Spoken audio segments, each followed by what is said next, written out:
കർത്താവായ യേശുക്രിസ്തുവിൻ്റെ നാമത്തിൽ എൻ്റെ സ്നേഹവന്ദനം ഏറ്റവും വിനയത്തോടുകൂടി മുന്നമേ അറിയിക്കുന്നു. ദൈവത്തിൻ്റെ വലിയ കൃപയാൽ ദൈവത്തിൻ്റെ വചനം പ്രഘോഷിക്കുവാൻ തക്കവണ്ണം കാരുണ്യവാനായ ദൈവം തമ്മിൽ നിന്ന അവസരത്തിനായി ദൈവത്തെ സ്തോത്രം ചെയ്യുന്നു. അനുഗ്രഹിക്കപ്പെട്ട ദൈവജനമേ, ഇന്ന് അല്പസമയം ദൈവത്തിൻ്റെ വചനം ധ്യാനിക്കുവാൻ ആഗ്രഹിക്കുന്നതായ വേദഭാഗം അപ്പോസ്തല പ്രവൃത്തികളുടെ പുസ്തകം 27-ാം അധ്യായം 20-ാം വാക്യമാണ്.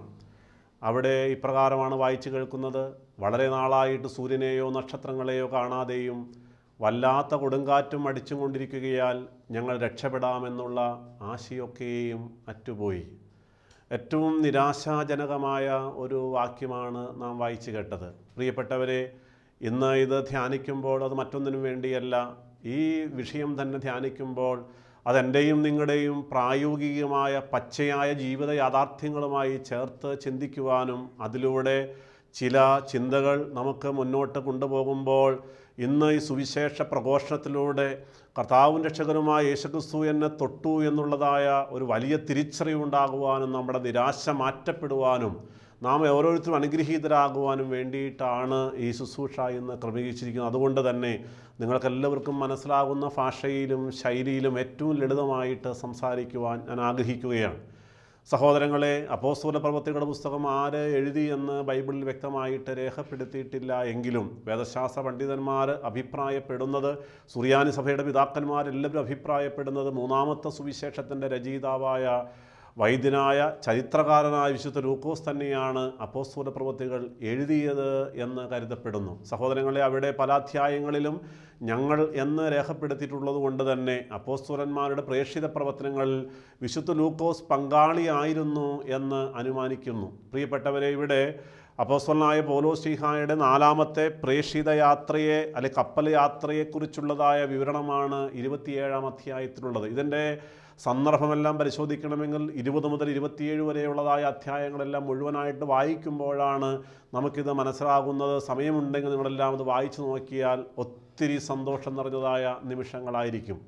സഹോദരങ്ങളെ, ഇവിടെ കാണുന്നത് അപ്പോസ്തലനായ പൗലോസ്ലീഹ ആ കാലഘട്ടങ്ങളിൽ അതിശക്തമായി യേശുക്രിസ്തുവിനെ പ്രഘോഷിച്ചുകൊണ്ട് ജാതികളുടെ ഇടയിൽ അതിശക്തമായ സുവിശേഷ വേല ചെയ്ത് മുന്നോട്ട് പോകുമ്പോൾ ആളുകൾ, പരീശന്മാർ, പ്രമാണിമാർ, പുരോഹിതന്മാരെല്ലാവരും എതിർക്കുകയാണ്. ഇവൻ ഇങ്ങനെ മുന്നോട്ട് പോയാൽ അപകടമാണല്ലോ, ഇവനെ എങ്ങനെയാണെന്ന് പിടിച്ചു കെട്ടേണ്ടത്, എങ്ങനെയാണ് തടവിലാക്കേണ്ടത്, എങ്ങനെയാണ് കൊല്ലേണ്ടത്, പല പല കാര്യങ്ങളും ഇവർ ആലോചിച്ചു കൂട്ടുന്നുണ്ട്. ഈ സമയത്ത് 40ഓളം വരുന്നതായ യഹൂദന്മാർ ഒരു കഠിനമായ ഉപവാസം പ്രഖ്യാപിക്കുന്നുണ്ട്. ഇനി പൗലോസ്ലീഹായെ തടവിലാക്കിയിട്ട് മാത്രമേ ഞങ്ങൾ ജലപാനം പോലും കഴിക്കുകയുള്ളൂ എന്നുള്ളതായ ഒരു കഠിനമായ ഉപവാസവും പ്രഖ്യാപിക്കുന്നുണ്ട്. പ്രിയപ്പെട്ട സഹോദരങ്ങളെ, ഇവിടെ കാണുന്ന ഒരു കാഴ്ച, യെരുശലേം ദേവാലയത്തിൽ വെച്ച് ആസിയിൽ നിന്ന് വന്നതായ ചില യഹൂദന്മാർ പൗലോസ്ലീഹായെ പിടിച്ചു കെട്ടി കൊണ്ടുപോവുകയാണ്.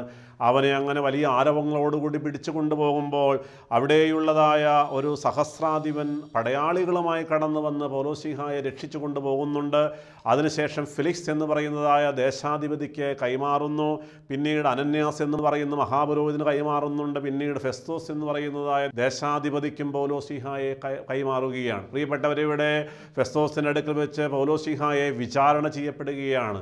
ഈ യഹൂദന്മാർ പറയുകയാണ്, ഇവൻ മരണകരമായ പല തെറ്റുകളും പാപങ്ങളും ചെയ്തിട്ടുണ്ട്, ഇവനെ ശിക്ഷിക്കണം, തടവിലാക്കണം എന്നെല്ലാം, കൊല്ലണമെന്നെല്ലാം ആവശ്യപ്പെടുമ്പോൾ പൗലോസ്ലീഹ പറയുന്നുണ്ട്, ഇവർ പറയുന്നത് പോലെ ഞാൻ മരണകരമായ വല്ല തെറ്റും ചെയ്തിട്ടുണ്ടെങ്കിൽ അങ്ങനെ ശിക്ഷയ്ക്ക് വിധിച്ചോളൂ, ഞാൻ ഏൽക്കുവാൻ തയ്യാറാണ്. പക്ഷേ എന്നെ വിചാരണ ചെയ്യുമ്പോൾ ഞാൻ നിരപരാധിയാണെന്ന് അങ്ങേക്ക് ബോധ്യമാകുന്നുവെങ്കിൽ എന്നെ വിട്ടയക്കണമെന്നെല്ലാം ആവശ്യപ്പെട്ട് മുന്നോട്ട് പോകുമ്പോൾ അപ്പോസ്തല പ്രവൃത്തികളുടെ പുസ്തകം 23-ാം അധ്യായം അതിൻ്റെ 11-ാം വാക്യം ഏറ്റവും ശ്രദ്ധേയമാണ്.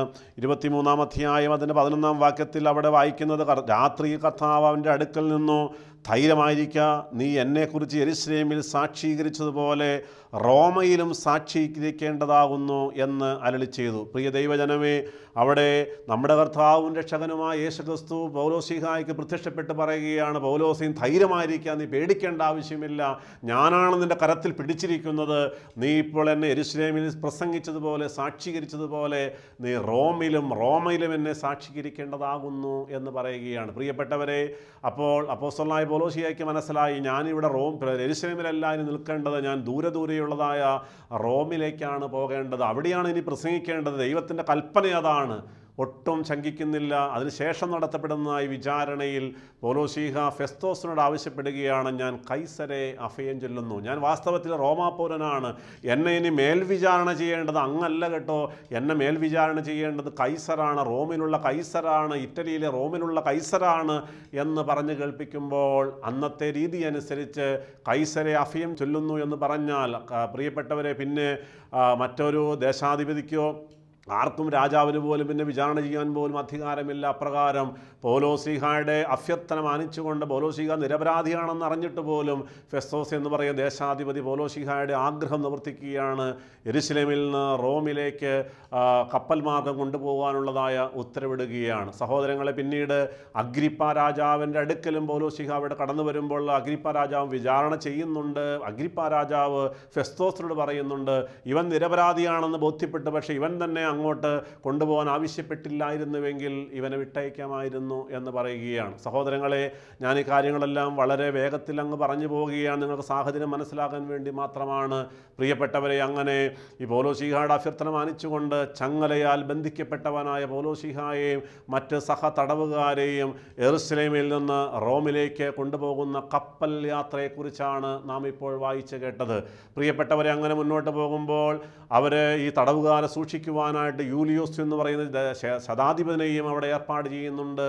യൂലിയോസിന് പൗലോസ്ലീഹയെ ഏറെ സ്നേഹമായിരുന്നു താനും.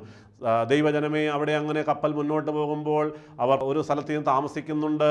പിന്നീട് അവിടെ നിന്ന് അലക്സാണ്ട്രിയൻ കപ്പൽ കയറി യാത്ര പുറപ്പെടുകയാണ്. യാത്ര പുറപ്പെടാൻ നേരത്ത് പൗലോസ്ലീഹ കപ്പൽ പ്രമാണിയോട് അല്ലെങ്കിൽ കപ്പിത്താനോട് മറ്റ് എല്ലാവരോടും പറയുന്നുണ്ട്, സഹോദരങ്ങളെ, ഇപ്പോൾ യാത്ര പുറപ്പെടുവാൻ പറ്റിയ സമയമല്ല, കൊടുങ്കാറ്റടിക്കുവാൻ സാധ്യതയുണ്ട് എന്ന് പറയുന്നുവെങ്കിൽ പോലും യൂലിയോസോ മറ്റുള്ളവരോ അത് കേൾക്കുവാനും അംഗീകരിക്കുവാനും തയ്യാറാകുന്നില്ല. അനേക നാളുകൾ, ദീർഘനാളുകൾ കപ്പൽ ഓടിച്ചതായ കപ്പിത്താൻ്റെ മാലൂമിയുടെ എല്ലാം നിർദ്ദേശം പാലിച്ചുകൊണ്ട് കപ്പൽ മുന്നോട്ട് പോവുകയാണ്. പ്രിയപ്പെട്ടവരെ, പിന്നീട് കാണുന്ന കാഴ്ച, പയ്യെ തെക്കൻ കാറ്റ് പയ്യെ അടിക്കാൻ തുടങ്ങി. അതൊരു മന്ദമാരുതനായിരുന്നു. കുഴപ്പമില്ല എന്നെല്ലാവരും വിശ്വസിക്കുകയാണ്, ആശ്വസിക്കുകയാണ്. പ്രിയപ്പെട്ടവരെന്നാൽ കുറച്ച് കഴിഞ്ഞപ്പോൾ ഈശാനമൂലൻ ആഞ്ഞടിക്കാൻ തുടങ്ങി, കൊടുങ്കാറ്റ് ആഞ്ഞടിക്കാൻ തുടങ്ങി. ഈശാനമൂലൻ വലിയൊരു കൊടുങ്കാറ്റാണ്. ആ കൊടുങ്കാറ്റടിച്ചാൽ പിന്നെ കപ്പൽ തകർന്നു പോകാൻ സാധ്യതയുണ്ട്. ആ കൊടുങ്കാറ്റ് ആഞ്ഞടിച്ചപ്പോൾ കപ്പൽ സമുദ്രത്തിലെ തിരമാലകളെല്ലാം ഉയർന്നു പൊങ്ങാൻ തുടങ്ങി. തിരമാലകൾ ഉയർന്നു പോവുകയാണ്.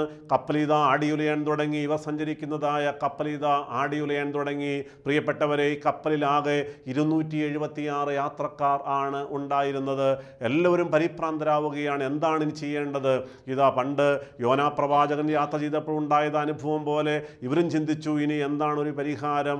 കപ്പലിലെ ലഗേജസ് എല്ലാം എടുത്ത്, ചരക്കുകളെല്ലാം എടുത്ത് കപ്പലിൻ്റെ ഭാരം കുറയ്ക്കുവാനായിട്ട് കടലിലേക്ക് എറിഞ്ഞു കളയുന്നുണ്ട്.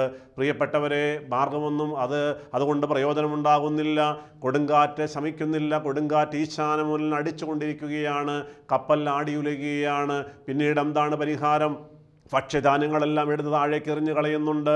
അതുകൊണ്ടും പ്രയോജനമുണ്ടാകുന്നില്ല. അത് കഴിഞ്ഞ് പിന്നീട് കാര്യം കൂടി കാണുകയാണ്. ചില ദിവസങ്ങളായി സൂര്യനെ കാണുന്നില്ല, നക്ഷത്രങ്ങളെ കാണുന്നില്ല, ചന്ദ്രനെയും കാണുന്നില്ല. എന്ന് പറഞ്ഞാൽ കൂരിരുട്ടാണ്. രാവാണോ പകലാണോ എന്നറിയില്ല. ഞങ്ങൾ ഏത് കടലിൽ കൂടിയാണ് യാത്ര ചെയ്യുന്നതെന്ന് അറിയുന്നില്ല. എല്ലാവരും മനസ്സിലാക്കി, ഞങ്ങൾ ഇപ്പോൾ യാത്ര ചെയ്യുന്നത് റോമിലേക്കാണല്ലോ, കൈസരെ കാണുവാൻ വേണ്ടിയാണ്, അഭയം ചൊല്ലിക്കൊണ്ടാണ് പോകുന്നത്. പക്ഷേ അവിടെ ചെന്നെത്തുമോ? യാതൊരു പ്രതീക്ഷയുമില്ല. ഞങ്ങൾ തിരിച്ച് നാട്ടിലേക്ക് ചെല്ലുമോ?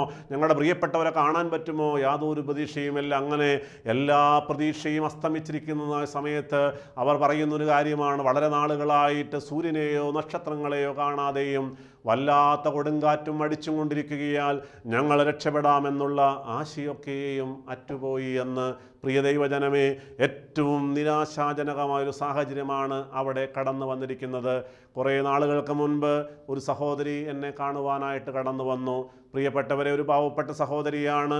വളരെ സങ്കടത്തോടു കൂടി ഒരു മകൻ്റെ പ്രാർത്ഥനാ വിഷയം പങ്കുവയ്ക്കുവാൻ കടന്നു വന്നതാണ്. പ്രിയപ്പെട്ടവരെ, കേൾക്കണമോ? ആ സഹോദരി പറഞ്ഞത്, ആ സഹോദരിയുടെ മൂത്ത മകനെ കഷ്ടപ്പെട്ടുകൊണ്ട് കൂലിപ്പണിക്ക് കൂലിപ്പണിക്ക് പോകുന്ന സഹോദരിയാണ്.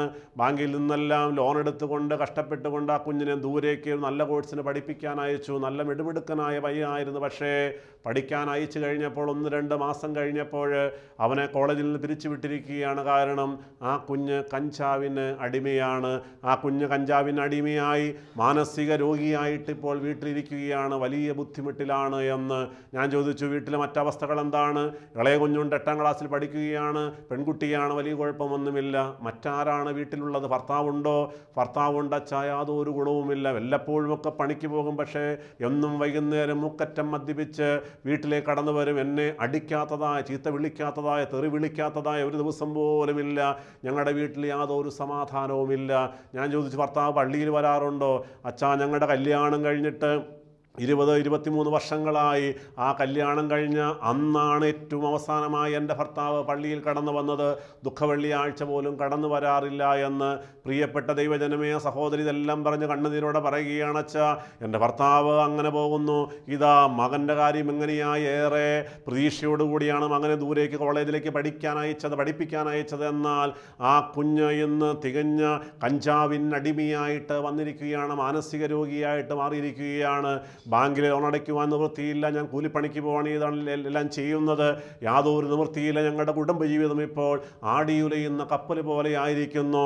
ഞങ്ങളുടെ ജീവിതത്തിൽ, ഞങ്ങളുടെ കുടുംബജീവിതം, ഞങ്ങളുടെ മക്കൾ, എൻ്റെ ഭർത്താവ് രക്ഷപ്പെടുമെന്ന് പ്രതീക്ഷയ്ക്ക് എന്തെങ്കിലും വകയുണ്ടോ എന്ന് സഹോദരങ്ങളെ ആ കൂലിപ്പണിക്കാരിയായ പാവപ്പെട്ട അമ്മ കണ്ണുനീരോടെ ചോദിക്കുവാനിടയായപ്പോൾ, എന്നെ കേൾക്കുന്ന പ്രിയപ്പെട്ട ദൈവജനമേ, ഇപ്പോൾ ഈ ശുശ്രൂഷ കണ്ടുകൊണ്ടിരിക്കുന്ന ഓരോരുത്തരും ചിന്തിക്കുന്നുണ്ട്, അച്ഛനിപ്പോൾ പറഞ്ഞത് എൻ്റെ സ്വന്തം കാര്യമാണല്ലോ, എൻ്റെ കുടുംബത്തിൻ്റെ കാര്യമാണല്ലോ എന്ന്. സമാധാനമില്ല, സ്വസ്ഥതയില്ല. മക്കളെ ഓർത്ത് കരയുന്ന മാതാപിതാക്കന്മാർ ഇത് കണ്ടുകൊണ്ടിരിക്കുന്നുണ്ടല്ലോ. ഭർത്താവിനെ ഓർത്ത് കരയുന്നവർ, ഭാര്യയെ ഓർത്ത് കരയുന്നവർ, അതുപോലെ മാതാപിതാക്കൾ ഓർത്ത് കരയുന്നതായ, സ്നേഹം കിട്ടാത്തതായ, ആശ്വാസം കിട്ടാത്തതായ മക്കളും ഇത് ഇരിക്കുന്നുണ്ടായിരിക്കാം. രോഗികളായിരിക്കുന്നവർ, ഭാരത്തോടിരിക്കുന്നവർ, സാമ്പത്തികമായി വലിയ കടഭാരമുള്ള ജപ്തി നോട്ടീസ് വന്നിരിക്കുന്നതെല്ലാം കേട്ടുകൊണ്ടിരിക്കുമ്പോൾ പ്രിയപ്പെട്ട സഹോദരങ്ങളെ, എല്ലാവരും ചിന്തിക്കുന്നുണ്ട് എന്താണ് പരിഹാരമെന്ന്. ഇയ്യോബിൻ്റെ പുസ്തകം 3-ാം അധ്യായം അതിൻ്റെ 1-2 വാക്യങ്ങളിൽ അവിടെ ഇയ്യോബ് പറയുന്ന പ്രകാരമാണ്. അനന്തരം ഇയ്യോബ് വായ് തുറന്ന് തൻ്റെ ജന്മദിവസത്തെ ശപിച്ചു. പ്രിയപ്പെട്ടവരെ, ഇയ്യോബ് തൻ്റെ ജന്മദിവസത്തെ ശപിക്കുകയാണ്. ഇയ്യോബ് പറഞ്ഞത് എന്തെന്നാൽ, ഞാൻ ജനിച്ച ദിവസവും ഒരു ആൺ ഉൽപ്പാദിച്ചു എന്ന് പറഞ്ഞ രാത്രിയും നശിച്ചു പോകട്ടെ എന്ന് ഇയ്യോബ് അവിടെ ശപിച്ചുകൊണ്ട് പറയുകയാണ്. പ്രിയപ്പെട്ടവർ, സാഹചര്യമെല്ലാം നമുക്കറിയാമല്ലോ സഹോദരങ്ങളെ. ഇന്ന് ഞാൻ ജനിക്കാതിരുന്നെങ്കിൽ നന്നായി എന്ന് നിലവിളിക്കുന്ന അനേകം ആളുകൾ ഇത് കേട്ടുകൊണ്ടിരിക്കുമ്പോൾ പ്രിയപ്പെട്ട ദൈവജനമേ, ഇന്ന് ഈ ശുശ്രൂഷയിലൂടെ നാം ചിന്തിക്കേണ്ടത്, എൻ്റെ ജീവിതത്തിന് ഇനി മുന്നോട്ട് വയ്ക്കുക യാതൊരു മാർഗവുമില്ലല്ലോ. കർത്താവേ, എന്താണ് പരിഹാരം? സഹോദരങ്ങളെ, ആരും നിരാശപ്പെടേണ്ട, പരിഹാരമുണ്ട്. കാരണം നമ്മുടെ കർത്താവും രക്ഷകനുമായ യേശുക്രിസ്തു രക്ഷാ സുവിശേഷമാണ് പ്രസ്താവിക്കപ്പെടുന്നത്. നമുക്ക് അവൻ്റെ പൊന്നുമുഖത്തേക്ക് നോക്കാം. പിന്നീട് ഇവിടെ എന്താണ് സംഭവിക്കുന്നത്? ഞാൻ വേഗത്തിൽ മുന്നോട്ട് പോകുമ്പോൾ പ്രിയപ്പെട്ടവർ, ഇങ്ങനെ എല്ലാവരും വലിയ ഭയത്തോടെ, പരിഭ്രമത്തോടെ, നിരാശയോടെ ആയിരിക്കുമ്പോഴാണ് പൗലോസ്ലീഹ അവിടെ നടുക്കിലേക്ക് കടന്നു വരികയാണ്. പൗലോസ്ലീഹ പറയുന്നുണ്ട്, ഞാൻ നിങ്ങളോട് പറഞ്ഞതല്ലേ നിങ്ങൾ യാത്ര പുറപ്പെടേണ്ട എന്ന്. പ്രിയപ്പെട്ടവരെ, എന്നാൽ നിങ്ങൾ കേട്ടില്ലല്ലോ. എന്നാൽ അവിടെ അവരുടെ പട്ടിണി കണ്ടപ്പോൾ, ദുരിതം കണ്ടപ്പോൾ പൗലോസ്ലീഹ അവരോട് പറയുകയാണ്, സഹോദരങ്ങളെ, എല്ലാവരും ധൈര്യമായിരിക്കണം കേട്ടോ. അതിൻ്റെ അപ്പോസ്തലപ്രവൃത്തി പുസ്തകം 27-ാം അധ്യായം 23 മുതൽ 26 വരെയുള്ളതായ വാക്യങ്ങളിൽ പൗലോസ്ലീഹ പറയുകയാണ്. അവൻ പറയുന്ന പ്രകാരമാണ്, ഞാൻ ആരാധിക്കുന്നവനായ, ഞാൻ സേവിക്കുന്നവനായ, എൻ്റെ ഉടയവനായ എൻ്റെ ദൈവത്തിൻ്റെ ദൂതൻ ഇക്കഴിഞ്ഞ രാത്രി എനിക്ക് പ്രത്യക്ഷനായിട്ട് എന്നോട് കാര്യം പറഞ്ഞു. പൗലോസേ, നീ ഭയപ്പെടേണ്ട, നീ കൈസരുടെ മുമ്പിൽ നിൽക്കേണ്ടതാകുന്നു. നിന്നോടുകൂടെ യാത്ര ചെയ്യുന്ന എല്ലാ യാത്രക്കാരെയും ഞാൻ നിനക്ക് വിട്ടു തന്നിരിക്കുന്നു എന്ന് പറയുകയുണ്ടായി എന്ന് പറഞ്ഞു. പ്രിയപ്പെട്ടവരെ, പൗലോസ്ലീഹ അവിടെ വലിയ വിശ്വാസത്തിൻ്റെ വാക്കുകളാണ് പറയുന്നത് കേട്ടോ. പൗലോസ്ലീഹ പറയുന്നത് ദൈവത്തിൻ്റെ ദൂതൻ എനിക്ക് പ്രത്യക്ഷനായി എന്നുള്ള കാര്യമാണ്. പക്ഷേ പൗലോസ്ലീഹയുടെ വാക്കുകൾ ശ്രദ്ധിക്കണം കേട്ടോ. പ്രിയപ്പെട്ട വേറൊരു ദൈവത്തെ അല്ല പൗലോസ്ലീഹയോട് പ്രഘോഷിക്കുന്നത്, വിശ്വാസത്തിൻ്റെ വാക്കുകളാണ്. ഞാൻ ആരാധിക്കുന്നവനായ, ഞാൻ വിശ്വസിക്കുന്നവനായ, എൻ്റെ ഉടയവനായ എൻ്റെ ദൈവത്തിൻ്റെ ദൂതൻ എന്നാണ് ദൈവത്തെ അഭിസംബോധന ചെയ്യുന്നത്. പ്രിയപ്പെട്ടവരെ, ആ ദൈവത്തിൻ്റെ ദൂതനോട് പറഞ്ഞു, ഒന്നും സംഭവിക്കുകയില്ല, നീ എങ്ങോട്ടാണ് യാത്ര ചെയ്യുന്നത് അവിടെ തന്നെ ചെന്ന് നിൽക്കും, പോരാ, നിൻ്റെ കൂടെ യാത്ര ചെയ്യുന്ന എല്ലാവരെയും ഞാൻ നിനക്ക് വിട്ടു തന്നിരിക്കുന്നു എന്ന് പറഞ്ഞാൽ അവർക്കാർക്കും മരണം സംഭവിക്കുകയില്ല എന്ന് ദൂതൻ എന്നോട് പറഞ്ഞു. അതുകൊണ്ട് വീണ്ടും പറയും, അതുകൊണ്ട് പുരുഷന്മാരെ ധൈര്യത്തോടിരിപ്പീൻ, എന്നോട് പറഞ്ഞതുപോലെ തന്നെ സംഭവിക്കുമെന്ന് ഞാൻ എൻ്റെ ദൈവത്തെ വിശ്വസിക്കുന്നു എന്ന് ധൈര്യത്തോടെ പൗലോസ് പറയുകയാണ്. എങ്കിലും നാം ഒരു ദ്വീപിൽ മുട്ടി വീഴേണ്ടതാകുന്നു. ചെറിയ അപകടമൊക്കെ സംഭവിക്കാം, പക്ഷേ നമ്മളാരും മരിച്ചു പോകുകയില്ല, മുങ്ങിച്ചത്തു പോകുകയില്ല എന്ന് പൗലോസ് ധൈര്യത്തോടെ പറയുകയാണ്. പ്രിയപ്പെട്ടവരെ, നാം ചിന്തിക്കേണ്ട 2-3 കാര്യങ്ങളാണ്. എന്തുകൊണ്ട് 276 യാത്രക്കാരുണ്ടായിരുന്നിട്ടും അതിൽ ഒരേ ഒരാൾക്ക് ദൈവത്തിൻ്റെ ദൂതൻ പ്രത്യക്ഷനായി എന്നുള്ളതാണ്. രണ്ടാമതായി, ഇങ്ങനെ ധൈര്യത്തോടെ പൗലോസിഹായ്ക്ക് എങ്ങനെ പറയുവാൻ സാധിച്ചു? മൂന്നാമതായിട്ട്, പൗലോസിക പറഞ്ഞു കഴിഞ്ഞിട്ട് പിന്നീട് എന്താണ് സംഭവിച്ചത് എന്നുള്ളതായിരുന്നു. പ്രിയപ്പെട്ടവരെ, 37-ാം സങ്കീർത്തനം 23-24 വാക്യങ്ങളിൽ ഇവിടെ അങ്ങനെ നാം വായിച്ചു കേൾക്കുന്നുണ്ട്. ഒരുവൻ്റെ വഴിയിൽ പ്രസാദം തോന്നിയാൽ യഹോവ അവൻ്റെ ഗമനത്തെ സ്ഥിരമാക്കുന്നു, അവൻ വീണാലും നിരംബരിജാകിയില്ല, യഹോവ തൻ്റെ കരം പിടിച്ചവനെ താങ്ങി എഴുന്നേൽപ്പിക്കുന്ന ദൈവമാണ് എന്ന്. പ്രിയപ്പെട്ടവരെ, പൗലോസിഹായുടെ ജീവിതയാത്രയിൽ യേശുതമ്പുരാന് പ്രസാദം തോന്നിയത് കൊണ്ട് അവനിതാ നടുക്കടലിൽ മുങ്ങിച്ചത്ത് പോകാനായിട്ട്, വീണു പോകാനായിട്ട് യേശു അവനെ അനുഗ്രഹിക്കുന്നില്ല. പ്രിയപ്പെട്ടവരെ, കാരണം ഇവിടെ നാം കാണുന്നുണ്ട്, ശൗലായിരുന്ന സമയത്ത് ശൗൽ മാനസാന്തരപ്പെട്ട അപ്പോസ്തലനായ പൗലോസിഹായി മാറി നമുക്കറിയാം. തന്നെയുമല്ല, ഇവിടെ നാം ആദ്യം വായിച്ചു കേട്ടതുപോലെ 23:10 വായിച്ചു കേട്ടതുപോലെ യേശുക്രിസ്തു പ്രത്യക്ഷനായിട്ട് പറയുകയാണ്, നീ ഇനി റോമിലാണ് പ്രസംഗിക്കേണ്ടത്. പ്രിയപ്പെട്ടവരെ, ദൈവത്തിൻ്റെ വചനം കേട്ടനുസരിച്ച് ആ വഴിയിലൂടെ യാത്ര ചെയ്യുവാനായിട്ട് പൗലോസിക തീരുമാനമെടുത്തപ്പോൾ അവൻ്റെ ജീവിതപാത നേരായ പാതയിലൂടെയായിരുന്നു, വളഞ്ഞ വഴിയിലൂടെ ആയിരുന്നില്ല. പ്രിയപ്പെട്ടവരെ, ആ നേരായ പാതയിലൂടെ യാത്ര ചെയ്യുമ്പോൾ അവൻ അനുഗ്രഹിക്കുവാനായിട്ട്, കരം പിടിച്ച് രക്ഷിച്ചെടുക്കുവാനായിട്ട് യേശു ഇപ്പോഴും തയ്യാറാണ്. പ്രിയപ്പെട്ട സഹോദരങ്ങളെ, എന്നെ കേൾക്കുന്ന ദൈവജനമേ, ശ്രദ്ധിക്കണമേ, എൻ്റെയും നിങ്ങളുടെയും ജീവിതയാത്ര നേരായ വഴിയിലൂടെയാണോ? പ്രിയപ്പെട്ടവരെ, നേരായ വഴിയിലൂടെ അല്ല എങ്കിൽ മുന്നോട്ട് പോകാൻ സാധ്യതയില്ല.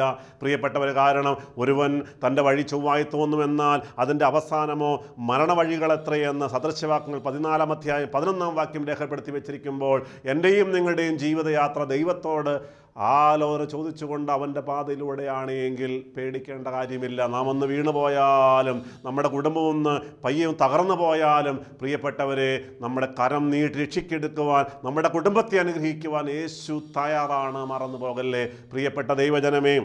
രണ്ടാമതായിട്ട് നാം ചിന്തിക്കേണ്ട കാര്യം, യേശുവാണോ എൻ്റെ കൂടെയുള്ളത്? രണ്ടാമതായിട്ട്, ഇത്രമാത്രം ധൈര്യത്തോടെ എങ്ങനെയാണ് പൗലോസിഹായി ഈ കാര്യം പറയുവാൻ സാധിച്ചത്? പ്രിയപ്പെട്ടവരെ, അതിന് കാരണം മറ്റൊന്നുമല്ല, പൗലോസിഹായ്ക്ക് തീക്ഷ്ണമായ വിശ്വാസം ഉണ്ടായിരുന്നു. ദൈവജനം, ഇക്കഴിഞ്ഞ വലിയ നോമ്പ് കാലത്ത് വൈദികരുടെ ധ്യാനം നടക്കുമ്പോൾ ഞാൻ സംഭവം ഓർക്കുകയാണ്. ദൃഢം ഭദ്രാസന ചുമതലയുള്ള അഭിമന്യ ഗീവർഗീസ് മാർ കൂയിലോസ് തിരുമനസ്സുകൊണ്ട് അച്ഛന്മാർ ക്ലാസ് എടുത്തപ്പോൾ തിരുമേനി തൻ്റെ പ്രസംഗത്തിലൊരു കാര്യം അച്ഛന്മാർ പറഞ്ഞു കേൾപ്പിച്ചു.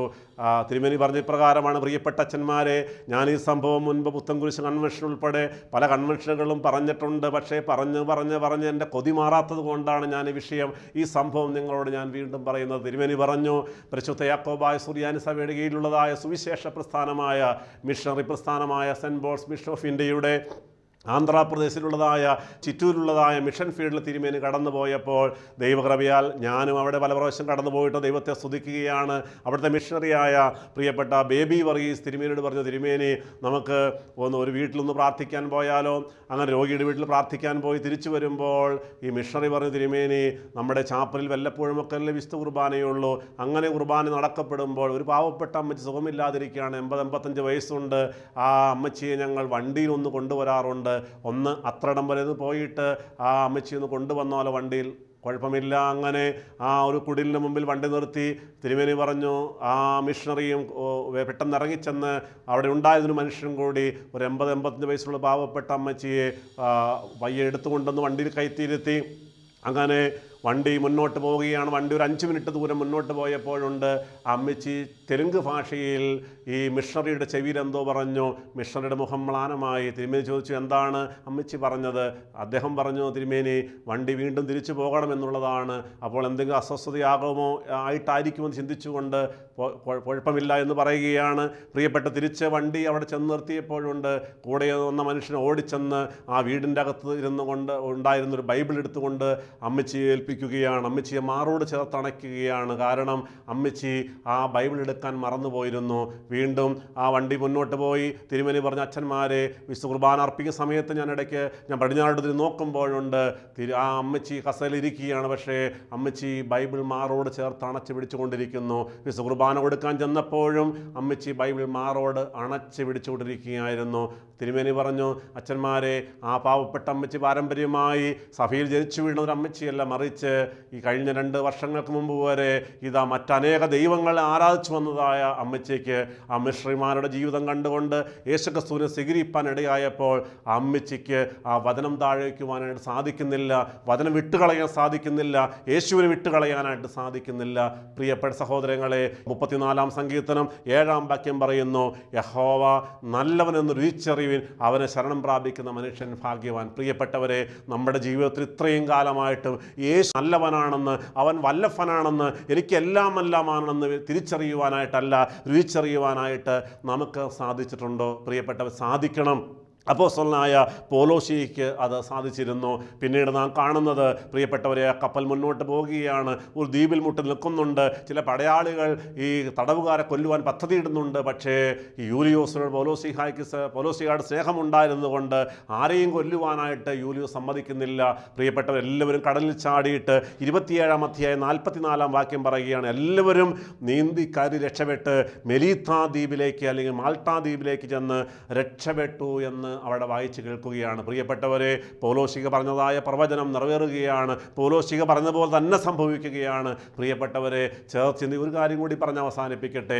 ആ കപ്പലിൽ 276 പേരും ദൈവത്തിൻ്റെ വഴിയിലൂടെ പോകുന്നവരല്ലായിരുന്നു. പക്ഷേ ഒരാളുണ്ടായിരുന്നു. സഹോദര സഹോദരി, നിങ്ങളുടെ വീട്ടിൽ ഒരാളെങ്കിലും മാനസാന്തരപ്പെട്ട ദൈവവൈതലുണ്ടെങ്കിൽ, ഒരാളെങ്കിലും യേശുവിനെ അറിഞ്ഞ് മുന്നോട്ട് പോവുകയാണ്, യേശുവിൻ്റെ വഴിയിലൂടെയാണ് മുന്നോട്ട് പോകുന്നതെങ്കിൽ, പ്രിയപ്പെട്ടവരെ, ഉറപ്പായിട്ടും പറയാൻ സാധിക്കും, ഇന്നല്ലെങ്കിൽ നാളെ നിങ്ങളുടെ വീട്ടിലെ, നിങ്ങളുടെ കുടുംബത്തിലെ ഓരോ വ്യക്തികളെയും യേശു തമ്പുരാൻ അനുഗ്രഹിക്കും. എല്ലാവരും മാനസാന്തരപ്പെടുന്ന അനുഭവത്തിലേക്ക് കടന്നു വരും. പ്രിയപ്പെട്ടവരെ, അതുകൊണ്ട് തീരുമാനമെടുക്കാമോ? ഇന്ന് ഈ ശുശ്രൂഷയിലൂടെ, കർത്താവേ, എനിക്ക് ബോധ്യമായി എൻ്റെ കുടുംബജീവിതം ഇന്ന് ആടിയുലയുന്ന കപ്പൽ പോലെയാണ്, തകർന്നു വീഴാൻ പോവുകയാണ്, വലിയ പ്രശ്നങ്ങളാണ്, 1 ഇഞ്ച് പോലും മുന്നോട്ട് പോകാൻ സാധിക്കുന്നില്ല, ഞങ്ങളുടെ ജീവിതം രക്ഷപ്പെടുമെന്ന് 1% പോലും ആശയ്ക്ക് വകയില്ലാത്ത അവസ്ഥയാണ്. പക്ഷേ ഞാൻ വിശ്വസിക്കുന്നു, എൻ്റെ യേശുവിനെല്ലാം സാധിക്കുമെന്ന്. പ്രിയപ്പെട്ടവർ, യിരെമ്യാ പ്രവാചന പുസ്തകം 32-ാം അധ്യായം 27-ാം വാക്യം പറയുന്നുണ്ട്, ഞാൻ സകല മനുഷ്യരുടെയും ദൈവമായ യഹോവയാകുന്നു, എനിക്ക് കഴിയാത്ത വല്ല കാര്യവുമുണ്ടോ എന്ന്. പ്രിയപ്പെട്ടവരെ, ആ ദൈവത്തിൽ ആശ്രയിക്കുവാൻ താല്പര്യമുണ്ടോ? യഹോവ ഇരേ, അവൻ കരുതുന്ന ദൈവമാണ്. യഹോവ ശാലോം, അവൻ സമാധാന പ്രഭുവാണ്. യഹോവ നിസി, അവൻ ജയക്കൊടിയാണ്. യഹോവ റാഫ, അവൻ സമാധാനം നൽകുന്ന ദൈവമാണ്. അതുകൊണ്ട് വിശ്വസിക്കാമോ? കണ്ണുകളടയ്ക്കാമോ? നമുക്കൊരു നിമിഷം കൂടി പ്രാർത്ഥിക്കാം. Hallelujah, hallelujah, hallelujah, hallelujah. കാരുണ്യവാനായ കർത്താവേ, ഞങ്ങൾ കേൾപ്പിച്ച വചനങ്ങൾക്കായി സ്തോത്രം ചെയ്യുന്നു. കർത്താവേ, ഞങ്ങൾ ഓരോരുത്തരും തീരുമാനമെടുക്കുന്നു, ഞങ്ങളുടെ ജീവിതത്തിൻ്റെ പാതകളെ നേരെയാക്കുവാൻ, അശുദ്ധിയോട് വിട പറയുവാൻ, യേശുവെ നിനക്ക് വേണ്ടി ജീവിക്കുവാനായിട്ട് കർത്താവെ പ്രാർത്ഥിക്കുന്നവരായി, വചനം വായിക്കുന്നവരായി, വചനം കേൾക്കുന്നവരായി, പള്ളിയിൽ പോകുന്നവരായി, ആരാധിക്കുന്നവരായി മാറുവാൻ ഞങ്ങളെല്ലാം തീരുമാനമെടുക്കുന്നു. യേശു അനുഗ്രഹിക്കണമേ, ഓരോ കുടുംബങ്ങളെയും ഈ നിമിഷങ്ങൾ സ്പർശിക്കണമേ എന്ന് പ്രാർത്ഥിക്കുന്നു. എല്ലാവരുടെയും ആകുലങ്ങൾ മാറ്റിയെടുക്കണമേ. കർത്താവെ, തകർന്നു പോയ കുടുംബങ്ങളെ യേശുവെ നിൻ്റെ ആണിപ്പാളുള്ള കരം നീട്ടി എല്ലാവരും സ്പർശിക്കണമേ. പുതിയ ജീവിതം കൊടുത്ത് അനുഗ്രഹിക്കുമാറാകണമേ. ആയത് ശുദ്ധിമതിയായ ദൈവമാതാവിൻ്റെയും സകല വിശുദ്ധന്മാരുടെയും മധ്യസ്ഥ യാചിക്കുന്നു. സകലവും ഞങ്ങൾക്ക് വേണ്ടി ക്രൂശിൽ മരിച്ച് മരണത്തെ ജയിച്ച് ഉയർത്തെഴുന്നേറ്റ് ഇന്നും ജീവിക്കുന്ന യേശു തമ്പുരാൻ്റെ പൊന്നുനാമത്തെ ചോദിക്കുന്ന പിതാവാൻ ദൈവമേ, ഞങ്ങളുടെ പ്രാർത്ഥന കേട്ട് ഉത്തരമരുളി ചെയ്യുമാറാകണമേ. ആമീൻ. ഹല്ലേലൂയ.